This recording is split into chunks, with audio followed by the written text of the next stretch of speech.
apakah Bapak Panglima TNI berkenan menerima orang tua dari almarhum datang ke Jakarta untuk bertemu dengan Bapak? Permintaan Hotman Paris bertemu Panglima TNI ditolak, Anda salah alamat. Permintaan Hotman Paris agar keluarga korban Imam Masikur untuk bertemu Panglima TNI Laksamana Yudo Margono ditolak. Melalui Pusat Penerangan TNI keberatan itu disampaikan bahwa menganggap permintaan Hotman Paris itu salah alamat.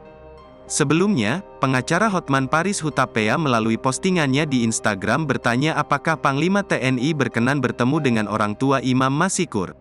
Lalu akun Puspen TNI membalas dengan kalimat seolah menyindir permintaan Hotman Paris tersebut salah alamat. Seharusnya pertanyaan tersebut ditujukan kepada KSAD Jenderal Dudung Abdurrahman. Terima kasih Bang Hotman, tetapi sebaiknya mohon untuk menyampaikan melalui jalur resmi bersurat ke Panglima TNI, tulis akun Puspen TNI. Untuk diketahui sesuai fungsinya Panglima adalah pengguna kekuatan, sedangkan pembinaan kekuatan ada di masing-masing matra, sambung tulisan tersebut. Seperti diketahui almarhum Imam Masikur, warga Aceh di Jakarta yang diculik dan dianiaya lalu dibunuh oleh 3 oknum anggota TNI. Hal ini lantaran pembinaan prajurit berada di matra masing-masing sementara Panglima TNI sebagai pengguna kekuatan militer.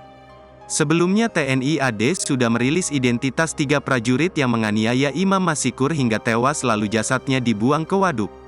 1 dari 3 pelaku adalah anggota Pas Pampres bernama Raswandi Manik, sementara kedua pelaku lain adalah Praka J dan Praka HS. Ketiganya kini terancam hukuman mati dan dipecat dari kesatuan masing-masing. Jangan lupa subscribe, share, komen, dan like ya.